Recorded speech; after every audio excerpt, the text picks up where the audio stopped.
Hi everyone, this is Darcy with Digital Darcy. Today we're going to talk about blogging for your business. And I'll apologize to those in my Facebook group because this was actually supposed to be done as a live stream, but I've been having internet issues all week. I thought I had them fixed. Apparently I do not, because the internet doesn't have enough power to keep me connected live. So that was really fun, and instead I'm just going to do a pre-recorded version here to put in my Facebook group so you guys can get the information that I prepared today. So basically, for those who don't know me, I am a blogger. I have a lifestyle blog where I blog about natural living, food preservation, and healthy cooking at preservingmysanity.com. And I also am a content marketing specialist at Digital Darcy, where I do also have a blog at digitaldarcy.com/blog, where I blog about marketing and business tips and information. So I don't know everything about blogging, but I have been blogging professionally for like 2.5 years and personally for over 10 years. So I'm going to share some information with you today that I've learned along the way. So I thought I'd start out by just giving you, for those who might not know anything about blogging, I thought I would just give a few definitions of some of the things I'm going to talk about today. So to start out, what is blogging? What's a blog? A blog is basically a website or a section of a website that features informational articles on a regular basis. So the purpose of a blog is to basically continually add fresh content to your website, which helps you in the search engines, and I'll talk a little bit more about that here in a little bit. But so it helps you continually put new content on your website, which is really good. And it also helps you position yourself and your company as an industry expert. So for example, as I blog on my website, on Digital Darcy's website, I blog about things related to services I provide, basically. So, I have a blog post about figuring out who your target audience is. I have a blog post published about consistency and planning for social media. I have a blog post about email marketing. So, those are all services that I provide, basically. And so that's what you want. You want your blogs to be informational and to provide value to your customers, but you also want them to be relevant to things you're trying to sell, basically. So that's what a blog is. Now, some people do have just a blog, like my Preserving My Sanity blog. That's basically all that's on my website. It's a blog website. I don't have any other purpose for that website other than to put information out there and maybe make a few affiliate sales or whatever. It's basically informational that, I kind of just do it for fun, honestly. But on the Digital Darcy side, that's more for my company where I'm trying to promote things that I know about. And that's what your business blog would look like too. It would actually just be an extension of your company's website, where you have your website with your homepage and your about page and your services and your products you're selling and all of those pages that you already have, and then it would just be another section for a blog on that same website. So that's kind of the difference there between a blog and a website with a blog. The next thing I wanted to mention is what is content marketing. So content marketing is what I specialize in, and basically it's a variety of things related to things you don't have to pay for. Content marketing is your blog, your website content, your email marketing that you send out, your email newsletters, your social media content, your YouTube videos, anything like that. It's not technically free in that you either have to spend time creating the content or you have to hire somebody like me to create the content for you. So it's not totally free, because you do have to spend the money and the time to create the content, but you're not paying for the advertising fees. You're posting on things or doing things that don't actually cost you really a whole lot of money, aside from the time and fees that it takes to get the work done. So content marketing really just focuses on free advertising options. The next thing I wanted to mention is what are search engines. I'm going to talk a little bit about search engines today. Everybody knows what Google is. You know, there's also Bing, there's Yahoo. I think those are the three main ones. I think almost everybody uses Google. And they all work similarly in that they have crawlers that crawl the internet to find new content. So as you are posting to your website and your blog, you're going to write your articles to incorporate words that are related to your business and what you want to sell and what you're doing and offering. And then the search engines, as they crawl the internet for all this information, they're going to pick those keywords up out of whatever you wrote about. And then that way, when your potential customers go to search for what they're looking for, at that point, that's what helps you show up in the search results. I'll talk about that a little bit more too here in a minute. And then the last definition I wanted to share is, what is SEO? You guys have all heard SEO too, I'm sure. It stands for search engine optimization. And it's basically, it's just kind of a combination of things that you do to help yourself show up better in the search engines. So that, you know, between choosing a good blog title that's unique and interesting, that's going to make people want to click on it, that has keywords in it, you know, between telling your content management system that you put your blogs into, your website into, between telling that like what your keyword is for the article that you're writing, and then making sure that you've used that keyword throughout the article. It's naming your photos in the system. So they call that alt text. So, you know, so the photos can help show up in the search results. Those things are all related to SEO. And it also comes into play with like the length of your articles. You know, you want all of your articles to be at least 500 words. Over 1,000 words is great.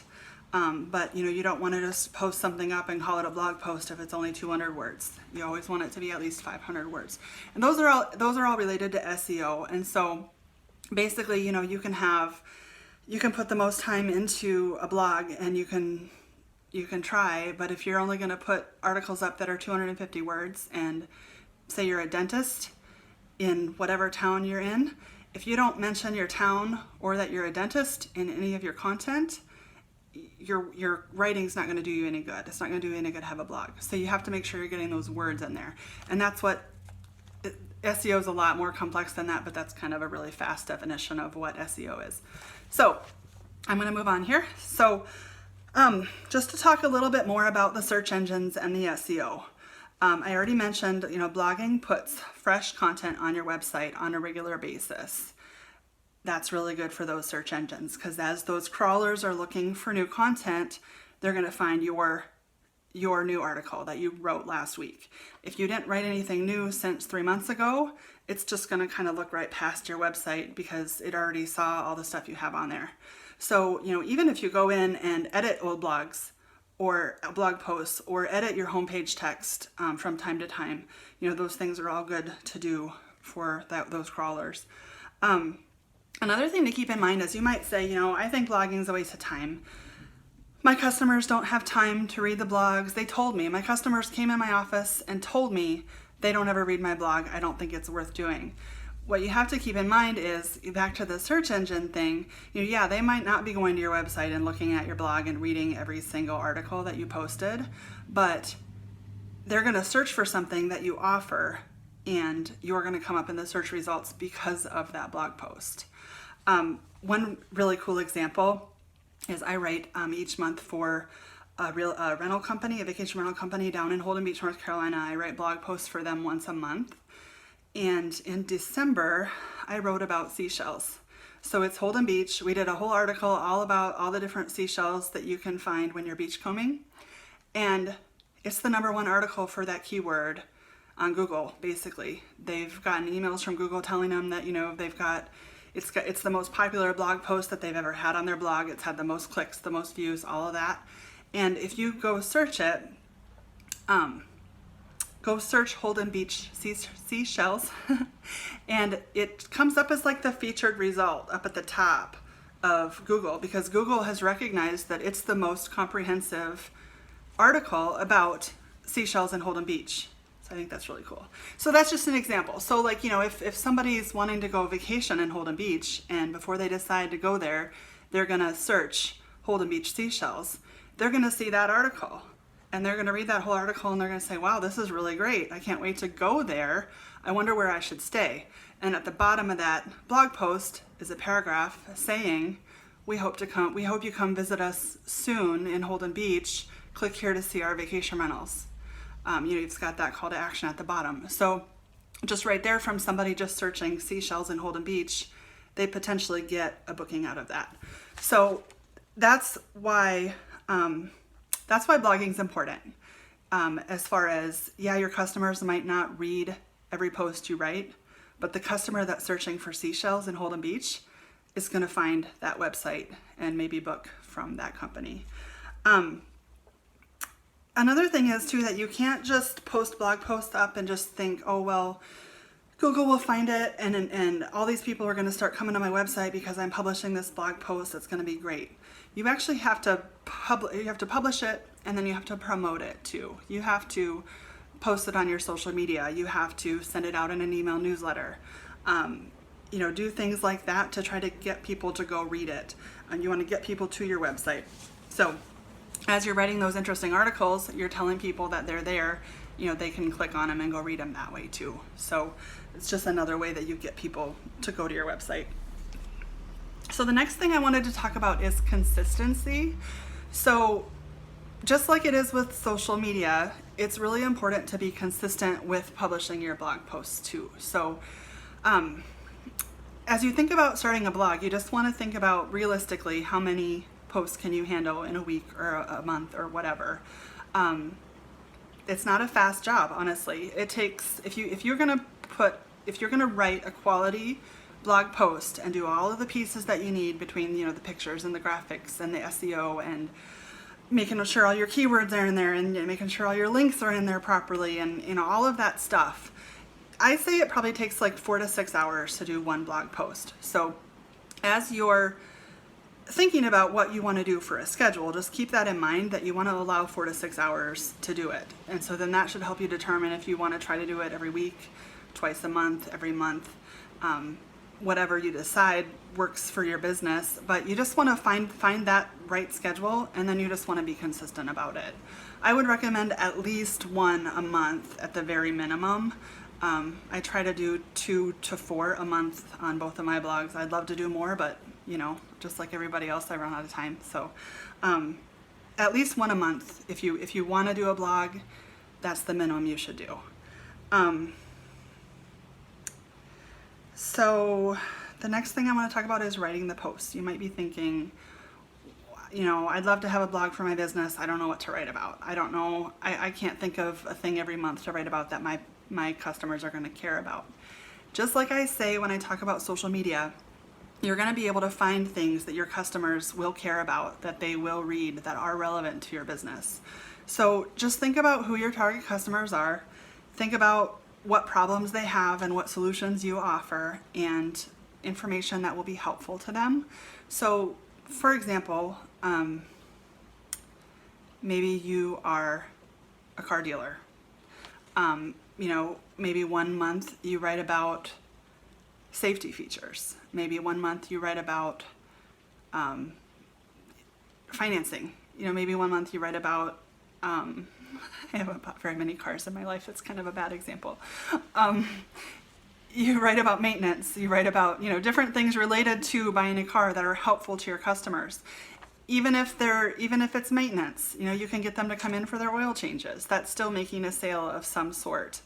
You can do a blog post about the customer service in your office and how great you treat your people that buy cars from you. You could do a blog post about the donuts and the coffee that you have in your lobby and how good they are, and shout out to the local businesses that you buy them from, things like that, just to keep it interesting and fresh and new. And you always put some sort of call to action in there. So even if you're writing about the donuts, at the bottom of it you say the donuts are always hot and fresh at 8 a.m. So if you're going to come shopping for a car this weekend, come out early. Get your choice of the donut. You always can put a call to action there that leads it back to why you're doing the blog in the first place. So I wanted to mention that. Sorry, I'm just looking at my notes here. The other thing to keep in mind as you're writing blogs is you don't really want some companies do this differently, and it's really kind of a personal choice, but you really don't want the blogs to be salesy. You're trying to promote your business in a roundabout way that's informational, basically. Some companies that do blogs don't even really ever do a sales pitch at all. They figure the blog's going to go on my website, and if they're interested in what I do, they can click on the contact us button or whatever. I just want this to be informational. I tend to always put a call to action at the bottom of some sort, but that's up to you. But you don't really want it to be salesy. Like if you're back to the car dealership, you wouldn't want to do a blog post about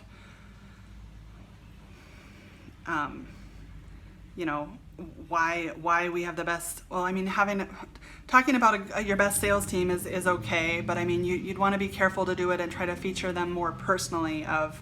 You'll love our sales team because Joe is a family guy that likes to take his kids water skiing every weekend, and Nancy likes to bake cookies and share them with her neighbors, and you'd want to focus on the personal side of your sales team and relate it back to why you'd want to buy a car from these people. You don't want it to be in your face sales. I think that makes sense what I'm trying to say there. Okay, so the other thing I wanted to mention is, as you're thinking about the time it takes, I mentioned 4 to 6 hours per post. Don't let that deter you necessarily, because as a business owner, marketing manager or whatever, you might be thinking, gosh, I don't have time to deal with that. I don't think I'm the best writer. I don't think that's very good use of my time. I don't think I have any employees that are capable of doing that for me the way that I want them to. Whatever that may be that's in your head, just keep in mind that there's people that you can hire to do that. I mean, that does happen to be what I do, but this isn't a sales pitch. You can hire somebody to do it. Even if it makes sense for your business, maybe there's a high school student or somebody's daughter or a college intern. Maybe there's more reasonable options for you to hire somebody to do the writing for you. That would be a fresh perspective. That's kind of a fun thing too. I know when I do the writing for the company in Holden Beach, they have a summer intern sometimes, and so they'll kind of like mix the summer interns posts in with mine, and that's kind of like they'll post one of mine and they'll post one of hers, and so that's kind of fun because it gives a little variety too. And kind of along those same lines, you could think about opening it up to your different staff members too, to write posts for you. It doesn't always have to be the same person that writes the posts. So back to the car dealership, maybe John writes a post one month, and maybe Nancy's assigned the post the next month. It kind of gives everybody a look at different people in your company and different viewpoints, and that would also give you kind of a broader scope of ideas too, because if you pull other team members in, they're going to have more ideas about things that they can write about and share with the team. So I would say that too, about what to write about and how to get the work done. Another thing that's kind of cool about blogs is it's a really good way, or it can be a really good way to collect more email addresses for your email list. So if you don't already have an email list that you use to email your customer base, that's also something you should think about. You can send email newsletters, again, on a regular basis, twice a month, once a month, whatever works for you. But having the blog is just another way to encourage people to sign up, because you can have a pop-up, you can have an embedded form over on the side of the page, whatever you want, but it basically just says, do you want to be notified when we post a new blog post? Or do you want to receive regular updates from our company? Things like that. Maybe they like the blog post they read, and they say, yeah, sure, I think this is really cool. I want to read more from you.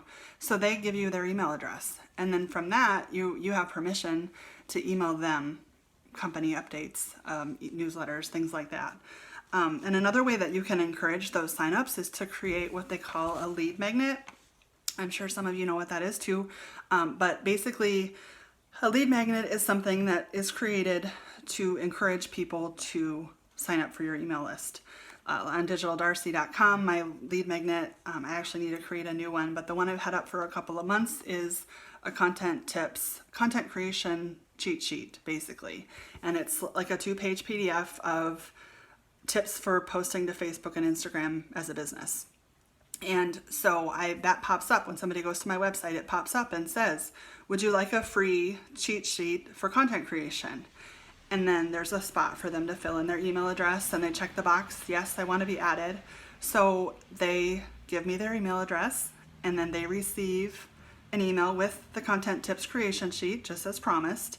And then after that, they're on my email list, and every time I send out a newsletter, they get it. So that's just kind of another way to encourage more people to get into your funnel. As far as logistics go, I'm getting towards the end here, guys. I try to keep these between 20 and 30 minutes at the most. We're getting there. Stay with me. I wanted to talk just a minute about logistics. So if you already have a website for your company, that's great. You should be able to pretty easily just add a blog into it. If you use WordPress.org as your CMS, that has an option to really easily, it's basically like a click of a button to add a blog, a couple of buttons. So whether you do your own WordPress management or somebody does it for you, either way, it should be pretty easy to add a blog to it. I'm sure some of the other platforms are the same way, that you could relatively easily add a blog. I've really only done websites in WordPress, so I can't say that for sure, but blogs are pretty common. You know, if you go to websites, it's pretty common to see blogs on them, so it should be relatively easy to add a blog to your existing website. If you don't already have a website or a blog and it's something that you want to start, I would just tell you to make sure you get a self-hosted website. And what I mean by that is it's kind of a confusing definition, but what it means basically is it gives you more control over your website and how you are allowed to update it. And I did this wrong in the beginning. I actually set up my website on WordPress.com 3 years ago when I launched Preserving My Sanity, and that was the wrong thing to do. And so then I had to go through all the work to switch it over to WordPress.org. So it's really confusing because it's WordPress.com and it's WordPress.org, and they're two totally different things. So if you are going to go with WordPress, make sure it's WordPress.org. And then, you know, if you're going with a different provider, just make sure that it's a self-hosted option. And then, you know, so if you're getting a website as a new website, you would need to buy your domain and all that goes with that, and then you have to sign up for your hosting and all the fees that go with that. I buy my domains from GoDaddy, and then I do my hosting with Bluehost.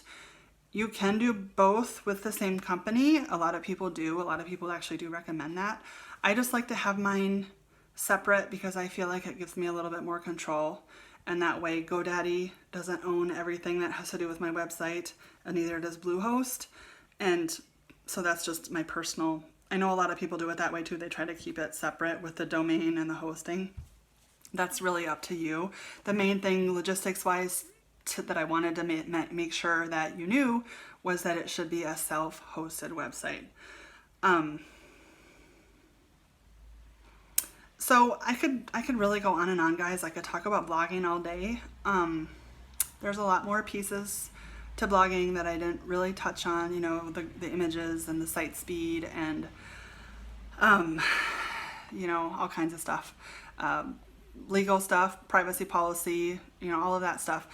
I'm not sure really who in this group is really interested in more information. If you are interested in more information, I'd be happy to do maybe like a follow-up training at some point. You just have to let me know. But I just wanted today to be kind of an introductory thing so I could talk about why blogs are important for business websites. You know, it really just helps boost you in those search results. You guys have any questions? Again, I apologize that I couldn't do this live. I'm apparently going to spend the rest of a little bit here in the afternoon. Hopefully not the rest of my afternoon, but I'm apparently going to get back on the phone with the internet company, which is always a good time. So anyway, thanks for tuning in today. If you have any questions at all, post them in the comments for me and I'll get back to you. Thanks so much. Bye.